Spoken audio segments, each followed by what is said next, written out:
જો સાચી દિશામાં યોગ્ય પ્રયાસો કરવામાં આવે તો ચોક્કસપણે સફળતા પ્રાપ્ત થાય છે.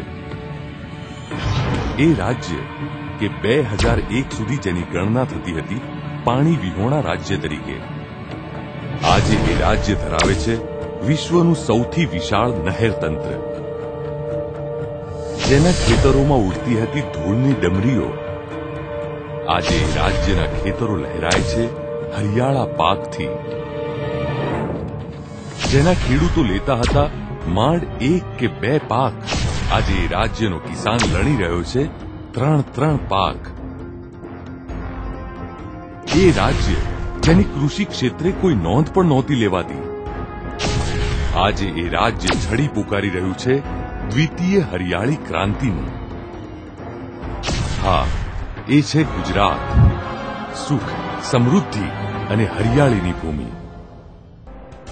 આ સુખ, સમૃદ્ધિ અને હરિયાળીની પાછળ છે 8 વર્ષના ભગીરથ પ્રયાસો. રાજ્યના કિસાનને સારા ઉત્પાદન માટે કાળી મહેનત ઉપરાંત જરૂરી હતી પર્યાપ્ત સિંચાઈની સવલત, ગુણવત્તાસભર જમીન, વૈજ્ઞાનિક માર્ગદર્શન અને ઉચ્ચ ગુણવત્તાવાળા બિયારણ.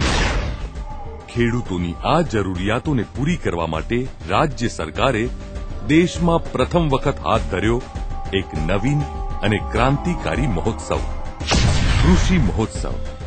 મિત્રો, આ રાજ્ય સરકાર એવા કાર્યક્રમ સાથે આગળ વધી રહી છે કે હિન્દુસ્તાનની બીજી હરિયાળી ક્રાંતિનું નેતૃત્વ આ ગુજરાતનો કિસાન કરશે, ગુજરાતની ધરતી કરશે. આ બીજી હરિયાળી ક્રાંતિ પાણીનો બચાવ કરીને કરવાની યોજના બનાવી છે. ટપક સિંચાઈ દ્વારા ગુજરાતની અંદર હરિયાળી ક્રાંતિ લાવી છે. ઓછામાં ઓછા પાણીથી હરિયાળી ક્રાંતિ કરવાના સંકલ્પ સાથે આ રાજ્ય સરકાર આગળ વધી. પાણી, સિંચાઈ માટે પૂરતા પ્રમાણમાં પાણી મળી રહે તે માટે ગુજરાત સરકારે બહુઆયામી પ્રયાસો હાથ ધર્યા. સરદાર સરોવર યોજના ખૂબ ઝડપથી પૂર્ણ કરવામાં આવી. સુજલામ સુફલામ યોજના અંતર્ગત રાજ્યમાં 3 લાખ ચેકડેમો, ખેત તલાવડીઓ અને બોરીબંધોનું નિર્માણ, જેને કારણે ભૂગર્ભ જળના સ્તરમાં નોંધપાત્ર વધારો. પાણીના વિવેકપૂર્ણ ઉપયોગ માટે મોટા પાયે ટેકનોલોજીનો ઉપયોગ, મોર ક્રોપ પર ડ્રોપના સૂત્રને સાર્થક કરતી ટપક સિંચાઈ અને ફુવારા પદ્ધતિને ખેડૂતોમાં સ્વીકૃતિ. આજે આ પ્રયાસોને કારણે સિંચાઈની સમસ્યાનું નિવારણ થયું છે. જમીનની તાસીર મુજબ મહત્તમ ઉત્પાદન મેળવવા જરૂર હતી યોગ્ય પાકની પસંદગી અને ખાતરના યોગ્ય પ્રમાણની સમજણ. સોઇલ હેલ્થ કાર્ડની મદદથી ખેડૂતને જમીન વિશે વૈજ્ઞાનિક માહિતી, કૃષિ વૈજ્ઞાનિકોના સંપર્ક દ્વારા જમીનને અનુકૂળ પાક અંગે માર્ગદર્શન. આજે રાજ્યનો ખેડૂત વર્ષમાં 3 પાક લણે છે. ટેકનોલોજીના વિકાસને ફક્ત લેબોરેટરી પૂરતો સીમિત ન રાખતા તેને ખેડૂતોના દ્વાર સુધી લઈ જવા માટે લેબ ટુ લેન્ડનો નવતર અભિગમ હાથ ધર્યો. કૃષિ મહોત્સવ દરમિયાન રાજ્ય સરકારના 1 લાખ કર્મયોગીઓ, 1700 કૃષિ વૈજ્ઞાનિકો તથા મંત્રીશ્રીઓની સાથે સાથે રાજ્યના મુખ્યમંત્રીશ્રી ધૂમ ધકતા તાપમાં ગામડે ગામડે ફરીને ખેડૂતોને આધુનિક ખેતી પદ્ધતિ અને નવા સંશોધિત બિયારણો, પશુપાલન અને ડેરી ઉદ્યોગ સંબંધિત માહિતી તથા પ્રેરણા આપે છે. રાજ્યના વિવિધ કૃષિ વિસ્તારોની આગવી જરૂરિયાત મુજબના વિકાસ માટે કૃષિ યુનિવર્સિટીઓનું વિકેન્દ્રીકરણ, પશુપાલનનો વ્યાપ વધે તે માટે નજીકના ભવિષ્યમાં વેટરનરી યુનિવર્સિટીની સ્થાપનાની યોજના. જ્યોતિગ્રામ યોજના હેઠળ રાજ્યના તમામ 18,000 ગામડાઓને 24 કલાક 3 ફેઝ અવિરત વીજ પુરવઠો અને સિંચાઈ માટે અલગ ફીડર લાઇનની વ્યવસ્થા કરવામાં આવી. પાછલા 8 વર્ષના ગુજરાત સરકારના આ બહુવિધ પ્રયાસોને ખેડૂત વર્ગ દ્વારા સાંપડેલા પ્રચંડ પ્રતિસાદને કારણે ગુજરાત આજે દેશને બીજી હરિયાળી ક્રાંતિ તરફ દોરી રહ્યું છે.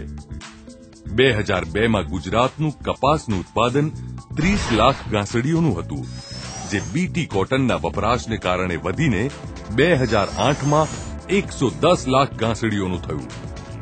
2001માં ગુજરાતમાં ઘઉંનું ઉત્પાદન 6 લાખ ટનનું હતું, જેમાં જંગી વધારો થઈને 2008માં ઉત્પાદન 38 લાખ ટન થયું. પશુધન, ફળો અને શાકભાજી જેવા હાઈ વેલ્યુ સેગમેન્ટમાં 2001 થી 2008ના સમયગાળા દરમિયાન 12.8%ની વૃદ્ધિ થઈ. 2001 દરમિયાન ગુજરાતમાં દૂધનું ઉત્પાદન 69 લાખ મેટ્રિક ટન હતું. તે વધીને 2008માં 82 લાખ મેટ્રિક ટનનું થયું. રાજ્યના પશુધનની સંખ્યા 8.28%ના દરે વધીને આજે 235 લાખ પર પહોંચી છે. રાજ્યના જીડીપીમાં તેનો 5.19%નો હિસ્સો છે.